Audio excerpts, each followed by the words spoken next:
Hi, I found these metal detecting, and they give me superpowers.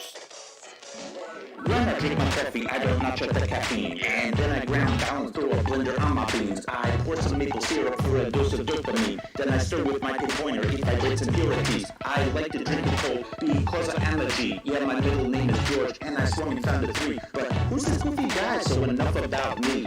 I'm doing this for Liz from the land of the Mounties. So come and join the party, you are always welcome here. It's Canadian coffee, we're not drinking Boston tea. So I'll tell you off the cuff that Liz is the MC. With all of the detectorists, you'll have epiphany. You'll see me in the chat, Metal Detecting NYC. Be prepared to hit the like button for all her artistry. So live from Ontario, it's her Sunday morning gig. Yo, Saskatchewan, take a seat, digging 𝗥𝗚𝗓𝗪𝗓 here.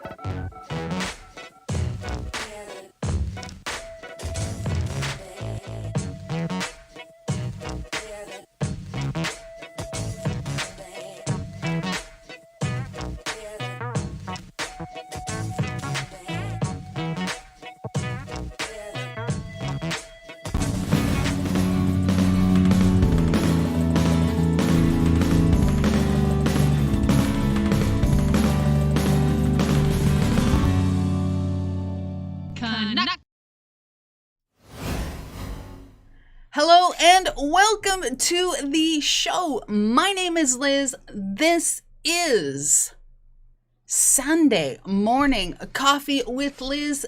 Every other Sunday, I have a casual conversation with one of your favorite YouTube personalities, and today is absolutely no exception because in a few minutes, I'm going to be talking with Brad from Green Mountain Metal Detecting. Oh my goodness, I can't believe that he's actually here. My goodness. If this is something that gets you all excited, just like I am right now, then please consider subscribing to my channel. And when you do, you gotta hit the notification bell and tell YouTube that you want to be advised every time I go live or upload a video. So, oh my goodness, everyone, collectively, let's all take like a second and a half, hit the like button on this stream. You've heard me say this time and time again. Not only does it help the stream to rank a little bit higher, but just one day we might be suggested on someone's homepage. And that list of people in the chat that you see scrolling is gonna like explode. So how cool would that be? Oh my goodness. Gotta say, I'm a little nervous this morning. Oh my goodness. I am gonna say, Brad is in the green room. I'm just gonna say hello to everyone in the chat, and then we'll chit chat with Brad. So right on. Oh my goodness, seriously, I'm like really nervous. I did. Haven't been this nervous in quite some time, but we'll get over it.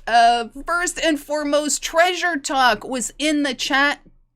I do believe that is Jeff from sunny Florida, and he just left a little bit of a reminder in his comment that tomorrow on Treasure Talk, which is at 7 p.m. on Facebook and simultaneously broadcast on YouTube, I will be a guest along with, check this out, Lori from Relic Dirty Hands is going to be a guest, as well as Allison from Pink Power Alley. So there's going to be 3 of us tomorrow at 7 p.m. on Facebook and on YouTube. A Treasure Talk. Definitely, you got to be there. There's going to be a ton of giveaways. It is going to be a great time. So there you go.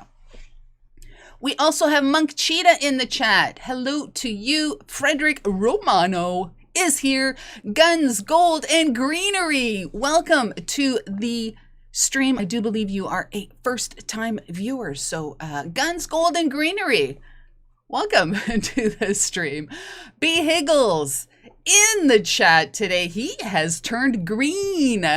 Thank you, B. Higgles, for supporting the channel through a membership. Really appreciate that. I was going to say go nuts with your emojis, but you're already doing that. So right on. The Malaysia Metal Detector, all the way from Malaysia. Seriously, Kanak Nation is truly international, and I appreciate each and every one of you. Really do. El Nino Vasquez says, good morning. Good morning to you, El Nino. Indiana Stones also here today. Brian Kennison is here from Jefferson, New Hampshire. He says there's a lot of history in the ground. I bet there is. The weird guy in the park is also here. Hello to the weird guy. Naom Olive. I'm sorry. Naom Olivestone. Welcome to you. I apologize for totally butchering your name. Who else is in the chat? My goodness, I am scrolling. Brad is in the chat. Green Mountain. Right on. Who else? Toledo Jess, hello to you. Thank you very much for joining. Lisa P is here, as is Doug Metal Detecting ME.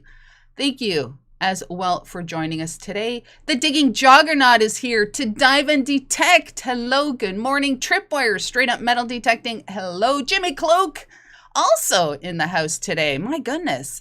Who else? Dave Lamb. Right on. Thank you, Dave. At home with CJ. CJ, what up?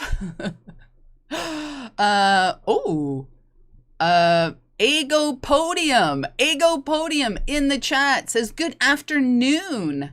It is afternoon to some people, it is morning to others, and it is night. And you know what? It's actually tomorrow for some of the people in the chat. How cool is that? That is totally cool. Just scrolling. Outdoorsy Gal, oh, Chrissy is in the chat today. And oh my goodness, didn't my coffee get delivered? Oh, it is not in a Diggy Canuck mug, Mr. Professor. Producer, Mr. Producer, it's not in the Diggy Canuck mug. Oh my gosh. Oh my goodness. That's okay. That happens, I suppose. That's okay. Pro Metal Detector is also in the chat. Thank you to you. Pink Power Alley. My goodness, I was just talking about her. She's here as well. Marty Verstall's digging with Marty. My goodness, we have a lot of great peeps in the house. Metal Detecting NYC. Meryl is driving, but he's listening, so that's okay. Let's see. Oh, what just happened there? I think I missed a bunch of people just now. Beeping with Beppe. In the house, Not Right Johnny also here. My goodness, the Metal Sharks. Wow, we have a great bunch of people. Richard Brady. Richard, thank you very much for joining. Just want to say that if this is the first time you have checked out my channel, I seriously hope that after this hour, you will consider subscribing to my channel. This is a shameless plug, by the way. Yeah, please consider subscribing to my channel. Check out some of my videos, and I would really appreciate it. Nick Molnar also in the chat. Yes, shameless plug, Sunday morning. What more can you ask for? Deej, as in Digging with Deej, is also in the chat today. Detector Mo. I hope I have said hello to each and every one of you. If I have skipped over your name, please know that it was not intentional. There's a lot of names scrolling there, and if I did miss saying hello to you, put an @ digging cannot get my attention on this side, and I will definitely say hello to you personally. So before I bring in my guest, I got a little video to show you. I believe this video totally explains what Green Mountain Metal Detecting is all about. So without further ado.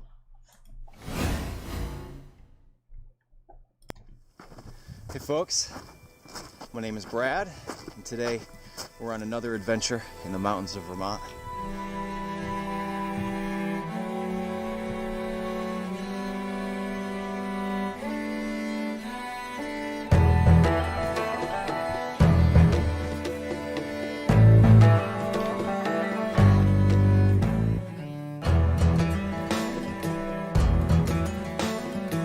Are you kidding me? This is my gold coin. Oh my God. A belt buckle, look at that. What the heck is gonna be on the front of a colonial buckle? I really don't want to scratch it. Oh my God, look at that thing.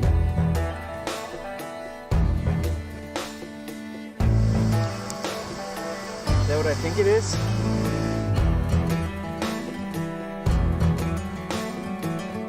All right, we're gonna try to get out of the mountains before the sun goes down.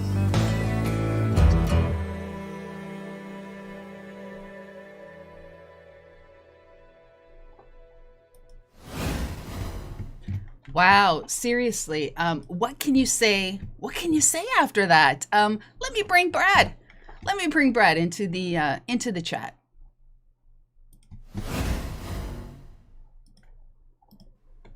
Brad. Liz.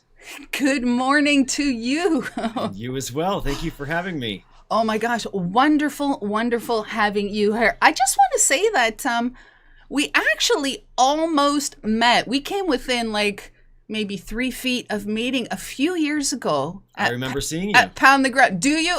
Yeah. I was absolutely overcome with fear. It's just, I hope I didn't scare you. no, it's just... I wanted to come and say, I think Eddie was there, was he not?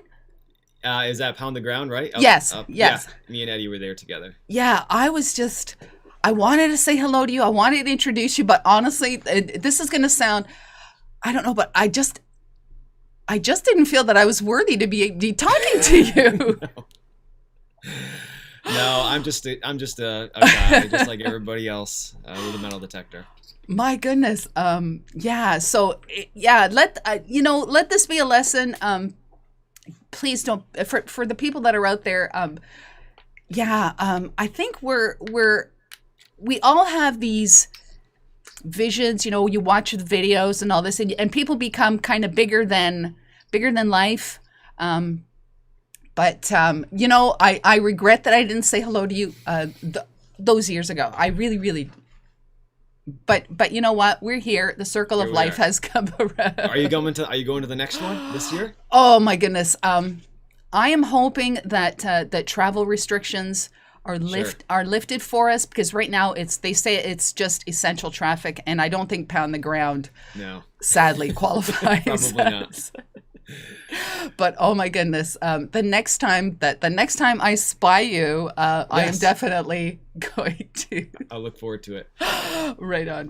We have a ton of people in the chat right now. Just want to remind everyone to hit the like button. I would really appreciate that. If you have any questions for Brad, I'm going to kind of open things up for questions a little bit later in the stream. So at that time, just put an @DiggingConnect with your question, and I will ask that to Brad.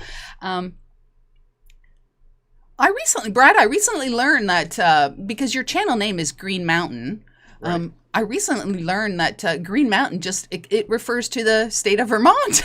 Yeah, in fact, Vermont I think it's French. It's like ver, green, and Mont is mountain, so it literally means Green Mountains, and everything here is named Green Mountain. Green Mountain Coffee, our electric companies, Green Mountain Power. So it's probably like the least original name I could have ever thought of for a channel, but I think it encapsulates what it is I do pretty well.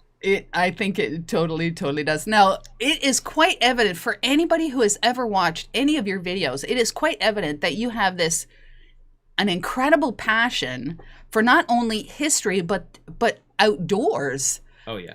Now, is there maybe somebody or something that just stoked your fires for that, or how did that all come about?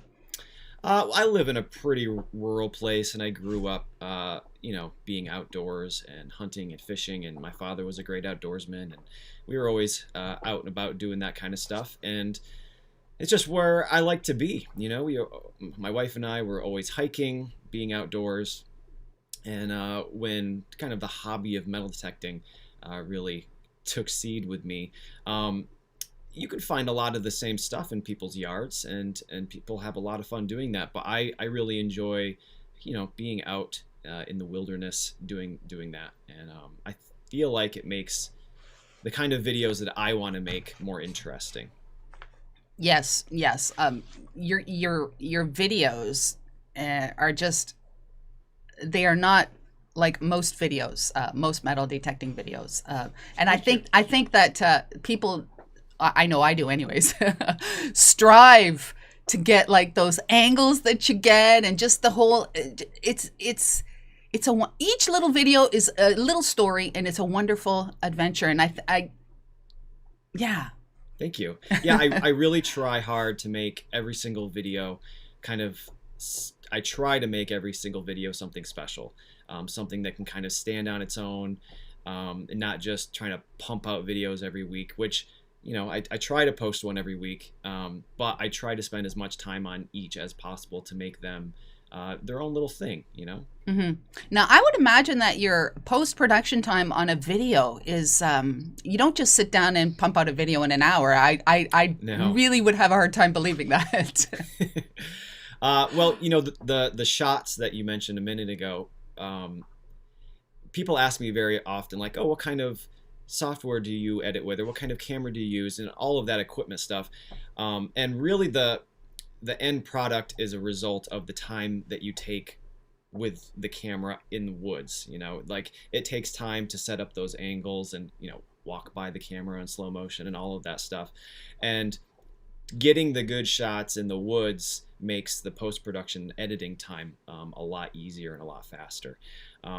That being said, typical, like the video I posted on Friday, it took me most of the day to edit and get together and, do the research and find the photos of the artifacts that, that exists on Google Images, and trying to do all the research and stuff. So yeah, it usually takes almost a whole day to do that.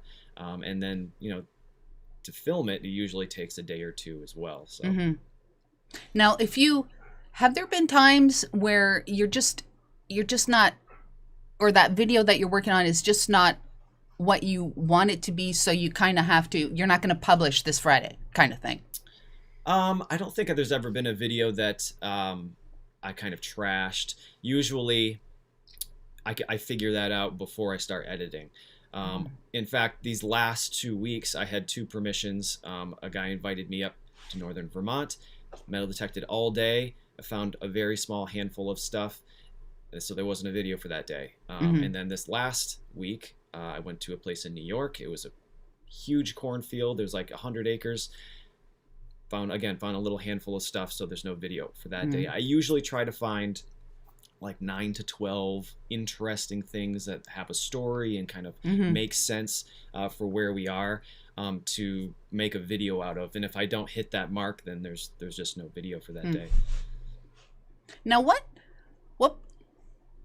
thoughts, or what brought you to create your YouTube channel all those years ago?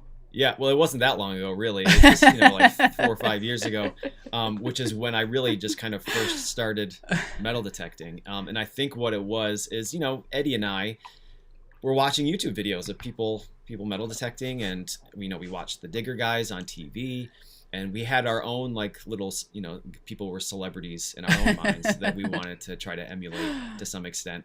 And Eddie and I got very, very lucky with some permissions like right away. Like, we were finding colonial coppers and, silver $50, like within the first 1 or 2 hunts. And we're just like, we have to start bringing a camera with us. Like, this is unbelievable. This is so easy to make our own videos doing this stuff. But of course, we don't have success like that every trip out. Clearly the last 2 weeks for me. And so really it just started, bringing a camera to film these finds so that we can watch back and have these memories of the excitement of finding these things. And then, nobody was watching at first. There was, 10, 20 people would watch the videos. And I just, kept at it. I enjoyed it. I enjoy the art of making videos, and I enjoy the hobby of metal detecting and being outdoors. And people started watching after a little while, and I just kind of kept it going week after week. I got to make another video next week and see what happens. Now, your channel description is probably the shortest channel description that I've ever read. However, it pretty much sums up who Brad and I think Green Mountain Metal Detecting. Your description is treasure hunter, adventurer, Vermonter. That's it. That's it. It's minimalist. Yeah, I like the term treasure hunter. I know that probably a lot of the archaeologists who may watch my video don't appreciate that term, but really I'm looking for artifacts that have history with the place that I'm finding it, and treasure can mean anything. You know, I get excited when I find a silver coin, but I get excited when I find a horseshoe that may have been at like a blacksmith shop. You know, that to me is treasure. And I don't know. I like the term treasure hunter. I know a lot of people don't like it, but I am a Vermonter. I grew up in Vermont. I'm a 7th generation for the town that I live in. And I have a lot of, you know, state pride. And so that had to go in there. All of my videos, unless I'm not in Vermont, of course, all of my videos are very Vermont centric to try to show the beauty of the state. And post videos on YouTube. Pretty minimalist. Very minimalist. Now, the very first video that you posted, it was in 2016. That is kind of a long time ago, but not really. Well, my first video that I posted on YouTube is no longer on YouTube. I do big culls of videos that I don't find entertaining. Or yeah, well, you know, in the very beginning, I was watching YouTube videos and I had no knowledge of most of the stuff that I was finding, and I would throw out things. I'm parroting facts that wind up not being true, or you know, so they were just not, in my mind, videos that held up. So I took them down. So you must have come a long way from that, Brad, as far as knowledge and stuff on relics and things from where you are now. Yeah, you know, I was not into history or anything in school. You know, I'm a musician from you know, educated and in trade for most of my life, and so I learned about history in school, and then that was about it. I didn't really care that much while I was in school. And once I started doing the metal detecting thing, you would find something that would just kind of like spark, like, oh, I had no idea that people, you know, as less than 100 years ago needed to make fire by, you know, steel and flint. Like, what? And you find something like that, and it like, wow, I had never realized this. Yeah. And you know, it kind of sends you down these paths of information that you want to know more about, and then you become more and more interested in history. That's how it happened for me. And every time I find something new that I didn't know what it was, it kind of sends me down a new path of interest in history. And you learn about new things, you buy the books, you see the artifacts in those, you know, you watch other YouTube videos, and you learn as you go. And like I said in the very beginning, you find this, you know, a simple, like a lamp part that, you know, I find half a dozen of those every trip out now.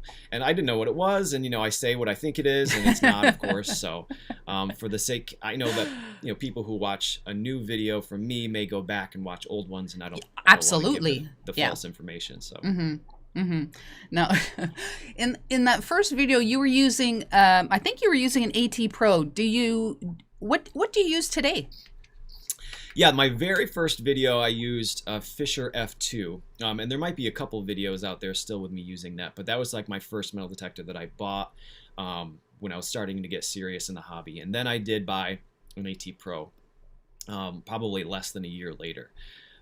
That was like really very much like the flavor of the week in 2015. You know, everybody, especially on YouTube, was using the AT Pro. Yes.